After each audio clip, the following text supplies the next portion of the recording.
வணக்கம் நண்பர்களே, நான் உங்கள் ராம்குமார்.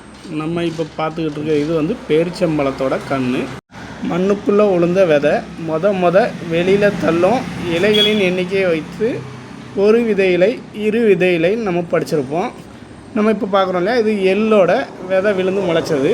இது முளைக்கும் போதே 2 இலையோடு முளைக்கும். அதனால் இது இரு விதை இலை தாவரம் அப்படின்னு சொல்கிறோன்னு வச்சுக்கோங்களேன். அதே மாதிரி தக்காளி செடியும் விதையிலிருந்து முளைக்கும் போது 2 இலையோடு தான் முளைக்குது. அதுவும் இரு விதை இலை தாவரம். மண்ணிற்குள் இருந்து ஒரு இலையாக முளைத்து வரும் தாவரம் ஒரு விதை இலை தாவரம் என்கிறோம். அப்படியானால் நம்ம இப்போ பார்த்துக்கிட்டு இருக்கிறது வந்து அண்டி மாம்பழம், கொல்லாங்குட்டை அப்படின்னு சொல்லக்கூடிய ஒரு முந்திரி செடி.